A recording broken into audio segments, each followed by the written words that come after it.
Hello, everybody. Thank you for coming down to the Car Dealer Live Stage. I've got Scott Sinclair with me. Pop that up there if you want. Hello. Scott is from Google. Do you want to tell us a little bit about what you do specifically? Yeah, sure. So I'm what we call an industry manager within Google. I manage all of the automotive sector, so I work with everything that's not a manufacturer. So dealerships, car buying services, classified listing portals, after-sales businesses. I help them all drive business through their websites and to their forecourts to do what they do best, which is service cars, sell parts, or buy cars. So, straight off the back of that, what is your biggest top tip, I guess? Oh, biggest top tip. Make sure your website works on a mobile phone. Bet that was obvious. Yeah, hopefully. Yeah. So it's something that a lot of people have been talking about at our meeting we had with used car dealers yesterday, and I've heard some people talking about it already today. But how important is it to have bespoke content on your website, that sort of editorial content that you see about car news? Is it important that it's unique from everybody else? So content's an interesting one. I guess the content has to be relevant to what your users want to engage with. You'll know yourself as users of the internet, so take yourself away from running a dealership at the moment and think about you as a user. Do you like reading pages upon pages upon pages of text? Probably not. So think about your own experience and think about how you like to consume information.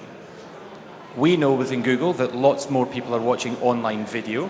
It's 100% year-on-year growth in the number of people watching videos on YouTube. That's 100%. That's a doubling. So if there was 1 million last year, there's 2 million this year, right? That's exponential growth. So think about how you create content that's useful for the people that you are attracting. Now, I'm going to make an assumption that most of you are running dealerships selling cars. Again, think about the layman who buys cars. Do they really want to know that it's a 1.6 litre, 12-point injection? Probably not. Do they want to know that it's a fuel-efficient vehicle? Probably yes. So think about how users engage and discover information and tailor your content around that. So for me, it's not so much the types of content. Yes, make sure you've got the pictures, because if your website doesn't look nice, people won't stick around. But equally, think about how you can get them to stay there. And that's the information I'd be focused more on. Is that something you at Google look into? What sort of keywords people are looking at when it comes to car dealerships? Yeah, so within Google, we have a number of products. So I sit within the advertising part of the business. The product that probably gives you the most insight is Google AdWords.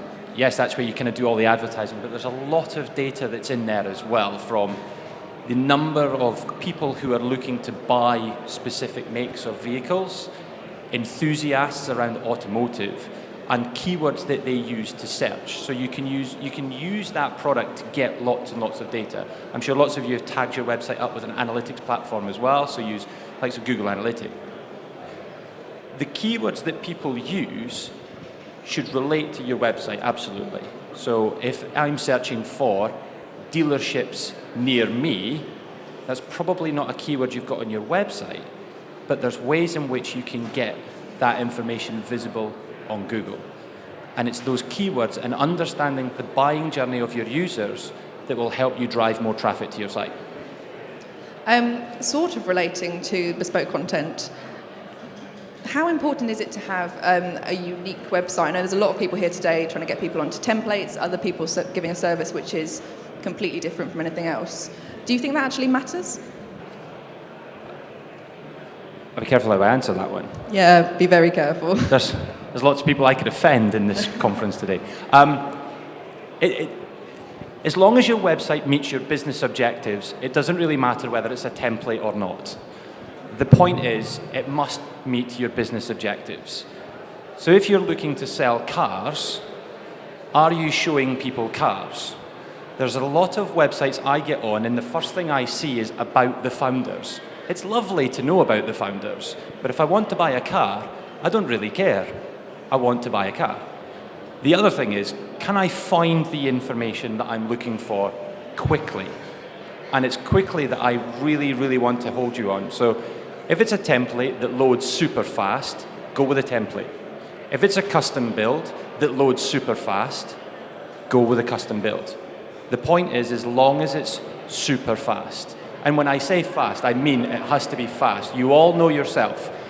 Whenever you load up BBC iPlayer, just think about this experience for a moment. You load up iPlayer, it's around about 6:30 p.m, you've just sat down to your tea. Last night's BBC's Apprentice is on iPlayer, it's just come available. You switch on iPlayer and you sit for 2 minutes with a pink circle. Feel your stomach. It's annoying, right? Now that's 2 minutes. A lot can happen in 2 minutes, yes, but it's not something you're prepared to wait for. Most of the time, you'll just move on to the next program. You're not waiting. Think about that same experience for your users when they're on their mobile phones and your website doesn't load, or the picture of the car that you have for sale doesn't load, or the information doesn't, it's annoying. So rather than thinking about the design, the template, just make sure it's fast. Make sure it's fast on a mobile, because that's where your customers are. I'm going to put you on the spot and say, do you know how many more people are looking for cars on their mobile compared to on web? 40% this year. So to give you some numbers, 40% of all car buying search terms happen on a mobile phone, just a mobile. So no tablets, no desktops, just smartphones. That increased from last year to this year by 38% year over year. So not only are we getting fast towards the 50-50 mark, but we are still going at breakneck speed with growth on mobile phone search terms. Is that something specific for car sales, or is that just a general, everybody's looking on their mobiles more? It's general that's across the web. So around about 50% of Google searches now happen on a mobile phone. So 50% of people turn to their smartphones. About 37% now go on desktop, and then about 13% is on tablet. So YouTube, big thing at Google, I hear. Is it important for dealers to be making videos about their cars? It's important if your customers are looking for that information and you can give it to them. So think about your business objectives. If you're running a dealership, I want to sell a car. And think about the type of information and the type of content that someone who's buying a car would want to consume. That's kind of where I was thinking. So the short answer is yes, that content's important because more and more people are consuming it. The challenge is not all of you have got the media budgets and the production budgets that larger companies have. So be smart about what it is you can do. The great news is pretty much all of you, I will assume, have a HD recording camera in your pocket. So you can all have a go. I know you're not all going to launch the next Star Wars movie, and you're not all George Clooney's. Sorry to offend you all, but you're not. But that being said, you can have a go. And the greatest indicator of whether what you've filmed and created works is people will watch it or they won't watch it. And if they don't watch it and it didn't cost you an awful lot of money, then there's nothing lost. And if it didn't cost you a lot of money to make and lots of people do watch it, then that was a great idea, wasn't it? So think about how you can use content. It doesn't need to be high production quality. Yes, it needs to be well thought through. So don't just throw up rubbish. You know, if you've got a dealership that sits beside the road and you're doing a video walkthrough, make sure you can't hear the sound of the cars passing by in the background, because that's just annoying. So think about how you can create interesting content that serves the need of your customers, and that's the point. It serves the needs of the customers, therefore it's valuable content for you to produce. Should people be thinking that they're going to sell a car off the back of a video, or is it more about engagement? So video has an interesting role in the car buying journey. It's not going to directly lead to the sale. But then, for those of you that think that people just turn up and buy cars, I'm sorry to say that doesn't happen either. So that kind of dispels that myth. On average, a customer or someone who turns up to the dealership has spent between 1.7 and 3.6 months researching. So generally when they turn up to the dealership, they've already decided they're going to buy a car.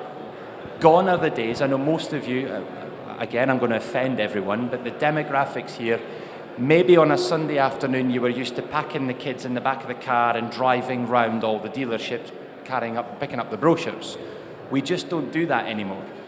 Most people go online, they do their research, they spend 1.7 months to 3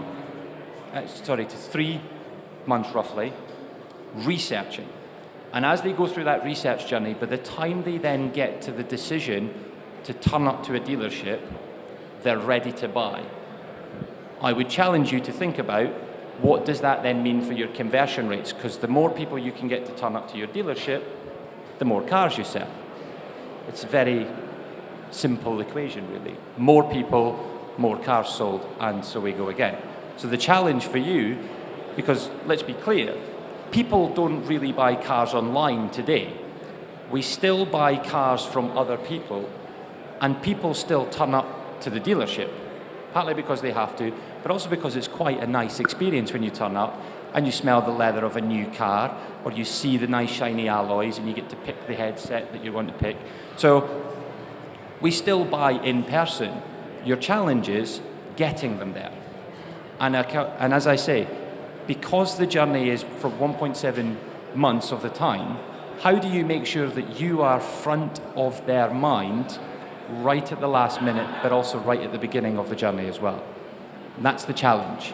And that's what when I know your next question, which is what product should you use? Yeah. Google AdWords is the answer to all of those questions. But you have to make sure that your website has the tags and the analytics. So rather than telling you to spend lots more money on Google advertising, go and install Google Analytics and understand what your users are doing on your website. Once you've got that insight, you can then work out how to get more of the people that come onto your website from elsewhere. But if you can't work out what the people coming onto your website are doing first, there's no point getting more, because they're just going to do the same.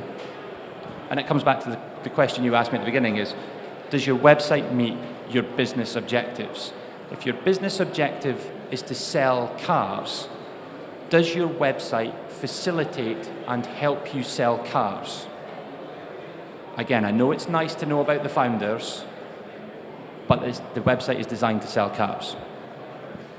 So I don't know if any of you guys think this or it's just me, but if you go onto analytics and you can see what your customers are doing and the people that come into your website, but it's not what you want them to do.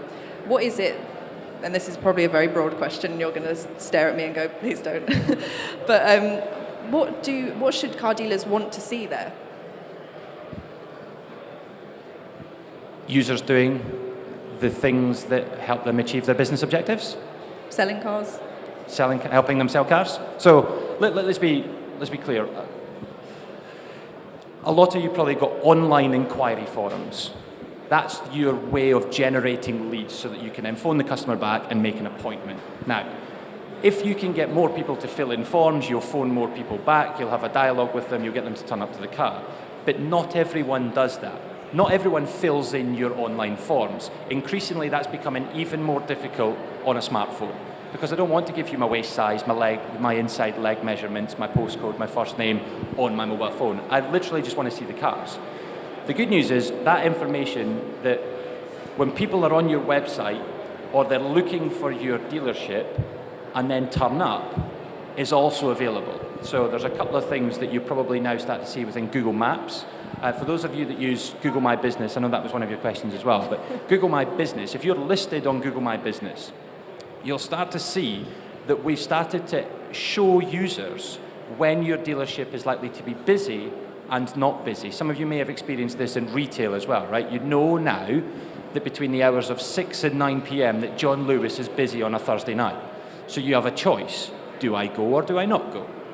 But you've got the information, so therefore you can make the decision. That data point is also available to you as advertisers within Google Maps as well. So again, think about what it is your users are trying to do. How can you then help them? And that brings me on to the Google My Business. So I know so the question is going to be, what is Google My Business? I'm sure some of you might know or you might not know, but it's a free product within Google. It essentially allows you to get your PIN on Google Maps. Now, the information that users are looking for, you can also put up there. So your opening hours, your location, directions, all of that stuff goes in there. That helps users find you. Now, the growth of the term, so people using their phones, so it's become kind of normal now that you accept your phone knows where you are. So if you look at the search terms of what people are now doing, the growth in the search term near me. So people who are looking for dealerships near me are growing at 2.5% year over year. 2.5 times increase in the amount of people using searches with near me added onto it. So if you're not showing up on the terms dealerships near me, now remember, Google knows where you are, if you tell it, and you can geo-target within that. But then Google My Business, when you're on there, you also want people to be finding you so that they can then drive and come into the dealership. So it's that near me term, and it's that geolocation using your smartphone that people are kind of focused on. You talked earlier about the up to 7 months that people are looking at cars and thinking about their next car. Do you know what that journey is over the 7 months? It was 1.7 months. 1.7, sorry. So the normal search journey, if we were to call it a search journey, and I'll use some terms, is high-level generics, so best family car, best new city car, best used hatchbacks. Those are the types of terms. They're what we call right at the top of the funnel. Those customers that are searching for those terms are right at the beginning of their search journey. What they then typically do is they then kind of create a shortlist in their mind, because they've already told you they're looking for a best city car. When they're doing their research, and they'll go to sources like What Car, they'll probably visit Auto Trader, and they'll do a bit of research on that. They'll then go down, and once they've got their shortlist, they'll have about 4 to 6 vehicles, makes and models on that shortlist. And it's within that bit of the search journey that the manufacturers are battling. So on paid search, that's expensive for you as dealerships. But that's where the manufacturers are trying to battle. The Volkswagen Golf versus the Vauxhall Astra versus the Ford Focus, right? And that's what people are doing. And we're starting to see, again, motors.co.uk and Auto Trader will do kind of head-to-head tests of all of these different types. Again, this is helping the users make decisions. Generally, when a user then does, is they'll then try and work out what's the best in terms of finance. So they've got a shortlist. They now want to know how much they're going to cost. So where can I get finance? And then there's a battle for finance. And once they've worked out the finance question, they'll then work out where can I buy it? And that's where the dealership comes in. So it's finance, then dealership. And you're probably starting to see an increase in the number of people turning up to your dealerships now with finance already in place, because the finance providers have worked out this journey and are getting them at the point when they're looking for that information. Now, if you're a dealership that does finance, I would assume you probably want to be in that journey as well. And therefore, it's about thinking beyond what you currently do in terms of being the guy who just ends up as the dealership. So that's the typical journey. It's generics, makes and models, and then it's finance, and then it's dealer location. And then once they've bought a car, this is the interesting bit, is it then becomes reviews. Now, I know a lot of you probably focus on reviews and think about reviews as in, how does that help me drive lead generation? What we actually see is that users are using reviews for a point of validation that the decision I've just made is the right decision. So I know I bought my car from the dealership down the road, but am I going to have problems in 6 months' time, or were those good guys to go and buy from? So they're using reviews as a point of validation, which is why reviews on your website and on Google search are incredibly important for you, both in the lead up to the journey, but post the journey, post the buying decision as well. Because the last thing you want is someone who's just bought a car for the next 3 months thinking to themselves, oh my God, what happens if? And not having the confidence that you can fix it. Does that help? Okay. So I've got to give you a chance to do this because we've got Facebook and we've got Twitter later today. In the last minute, can you sum up why people should be using Google Plus over them? Google Plus. Or any Google product, I guess. I guess the key difference is, I wouldn't say it's an either or, actually. What is good? What is good about that? Yeah, so let's be clear, more of your customers are moving online. If they're not already there, then they will be. So it's not a question of whether you should use Google or Facebook or Twitter. You should use them all. I'd argue that you should be using all media, but if you can't afford to use everything, because let's be clear, we can't, use the ones that help you identify where your users are. Readership of local newspapers is in decline. Listeners on radio is in decline. Viewership on TV is in decline. Use of online digital video and social media is on the increase. So the clue is kind of in the data almost. It's not a case of Google versus Facebook versus Twitter. They're all relevant. It's a question of how do you make sure that you make each one of those platforms work for you in the buying journey for each user to help you ultimately sell more cars, because that's the challenge. It's not about whether you get 15 likes. If you get 15 likes and sell no cars, that's a waste of time. So it's about prioritizing what it is you do and getting that done. Now, the unique position that we find ourselves in at Google, I should say this, is that we can identify intent over identity. The biggest signal of intent is someone going onto Google search and typing, buy a new car. And if it's a Vauxhall Corsa that you sell, and they write, buy a new Vauxhall Corsa or buy a used Vauxhall Corsa, how big a clue do you need that someone is looking to buy a new Vauxhall Corsa? So think about what people do. That's the difference between what I'd argue is traditional media, because yes, you can put lots of adverts everywhere, but if you advertise to everyone who's not looking to buy a car, then that was a waste of money. If, however, you advertise to everyone who's looking to buy a car, that's a good investment. And that's what I would challenge you to think about. So it's not about them or us or whatever. It's about, think about what each of the platforms does for you. Google can help you identify intent, and then using those different products to then drive the business forward that you're running. Thank you, Scott. Hopefully Facebook and Twitter are as nice about Google as you've been about them.